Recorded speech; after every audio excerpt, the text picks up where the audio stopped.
రైతుల అభ్యున్నతి కోసం కాంగ్రెస్ ప్రభుత్వం పెద్దపీట వేస్తుందని, రెండవ విడత రైతు భరోసా రైతుల ఖాతాలో జమ చేయడం జరిగిందని, చివరి గింజ వరకు ధాన్యాన్ని కొనుగోలు చేస్తామని స్థానిక సర్పంచ్, మండల సర్పంచుల ఫోరం అధ్యక్షులు, జిల్లా సర్పంచుల ఫోరం ఉపాధ్యక్షులు చంద్రం కృష్ణగౌడ్ అన్నారు. శుక్రవారం మెదక్ జిల్లా కోడిపల్లి మండల కేంద్రంలో శ్రీ రేణుక ఇల్లమ్మ మాత ఆలయం వద్ద పీఏసీఎస్ సొసైటీ ఆధ్వర్యంలో ఏర్పాటు చేసిన వరిధాన్యం కొనుగోలు కేంద్రాన్ని సర్పంచ్ చంద్రం కృష్ణగౌడ్ ముఖ్య అతిథిగా హాజరై రిబ్బన్ కట్ చేసి ప్రారంభించారు. ఈ సందర్భంగా సర్పంచ్ కృష్ణగౌడ్ మాట్లాడుతూ కాంగ్రెస్ ప్రభుత్వం రైతులకు పెద్దపీట వేస్తుందన్నారు. గత ప్రభుత్వ హయాంలో రైతులకు లారీలు రాక అమాలి కొరతతో ఇబ్బందులకు గురయ్యేదన్నారు. కాంగ్రెస్ ప్రభుత్వ హయాంలో రైతులకు చిన్నపాటి కష్టం కూడా లేకుండా చూస్తుందన్నారు. రైతులు దళారులను నమ్మి మోసపోవద్దని ప్రభుత్వం ఏర్పాటు చేసిన కొనుగోలు కేంద్రాల్లోనే ధాన్యాన్ని విక్రయించి మద్దతు ధర పొందాలన్నారు.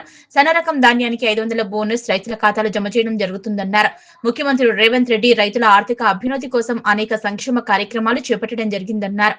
ఈ కార్యక్రమంలో ఉప సర్పంచ్ శ్వేత మల్లికార్జున్ గౌడ్, వార్డు సభ్యులు దేవేందర్, మక్బుల్, ప్రశాంత్, లక్ష్మీ శరత్, మురళీ నాయక్, మాధవి మహేష్, సెంటర్ ఇన్ఛార్జ్ ఓబులాషి రూప, ఆర్యవైశ్య సంఘం జిల్లా ఉపాధ్యక్షులు కౌడ శ్రీనివాస్ గుప్తా, సొసైటీ సీఈఓ దుర్గాగౌడ్, సిబ్బంది సుధాకర్, విష్ణు, కిషన్, నాయకులు మాటూరు శాకయ్య, పునరీకం గౌడ్, వెంకటేశం గౌడ్, కౌడిపల్లి గ్రామ గౌడ సంఘం అధ్యక్షులు చంద్రం కిషోర్ గౌడ్, రాగుల భూమయ్య పటేల్, నాడ్ల వెంకటేష్ గుప్తా, కుర్మా లక్ష్మణ్, తిరుమలేష్, సురేష్ రైతులు పాల్గొన్నారు.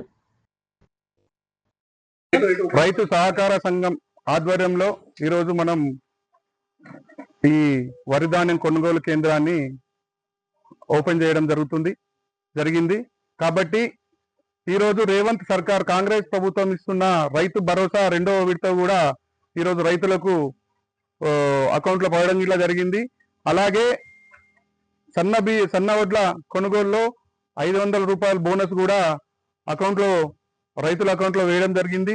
అలాగే ఈ సంవత్సరం ప్యాడీ ఇయర్ లో కూడా వారు ఏదైతే సన్న వడ్ల బోనస్ అయితే ఏదైతే ఉందో అది కూడా రైతుల అకౌంట్ లో పడడం జరుగుతుంది. రైతుల సంక్షేమం కోసమే ఈరోజు కాంగ్రెస్ ప్రభుత్వం ఉన్నది. కాంగ్రెస్ ప్రభుత్వం ముఖ్య ఉద్దేశం కూడా రైతే రాజు, రైతులే ముఖ్య ఉద్దేశంగా ఈరోజు కాంగ్రెస్ పార్టీ ముందర పోవడం జరుగుతుంది. ఇలాగే ఈ రైతులకు ఏర్పాటు చేసిన ఏదైతే కొనుగోలు కేంద్రం ఏదైతే ఏర్పాటు చేసిరో ఈ కొనుగోలు కేంద్రంలో కూడా ఎలాంటి అవకతవకలు జరగకుండా, అలాగే ప్రతి ఒక్క రైతుకు సీరియల్ ప్రకారంగానే ఈ కొనుగోలు కేంద్రంలో ప్రతి ఒక్కరికి కూడా న్యాయం జరిగేలా, ప్రతి ఒక్క రైతు కూడా సంతోషపడేలా, ప్రతి ఒక్కరు కూడా దళారులకు లొంగకుండా రైతు ఏదైతే ధాన్య కొనుగోలు కేంద్రం ఉందో ఇక్కడికి వచ్చి ఏ గ్రేడ్, బి గ్రేడ్ అనే ఒక వ్యవస్థలో ఏ గ్రేడ్ దానికి 2389 రూపాయలు అయితే బి గ్రేడ్ కి 2369 రూపాయలు ఇవ్వడం రైతులకు జరుగుతుంది. అలాగే వాళ్ళకు ఏదైతే ఈ కేంద్రం వల్ల వచ్చే లాభాలు ఏవైతే ఉన్నాయో అవి సకాలంలో రైతు అకౌంట్ లోకి పడడం జరుగుతుంది. నేరుగా ఎలాంటి దళారుల చేతిలో పోకుండా, రైతులు ఎలాంటి దళారుల దగ్గర మోసపోకుండా ఈ రోజు రాష్ట్ర ప్రభుత్వం చేపట్టిన ఈ కేంద్రం కొనుగోలు, గత ప్రభుత్వంలో కూడా కొనుగోలు కేంద్రం ఉండేది. కానీ అప్పట్లో రైతులందరూ రోడ్ల మీదకి వచ్చి వాస్తవానికి కూడా లారీల కొరతనో లేదంటే ఏదైతే మన కేంద్రాల్లో హమాలీల కొరతనో ఉండేది. అప్పుడు కూడా సకాలంలో డబ్బులు సరిగా పడేవి కాదు. ఈ రోజు రేవంత్ ప్రభుత్వంలో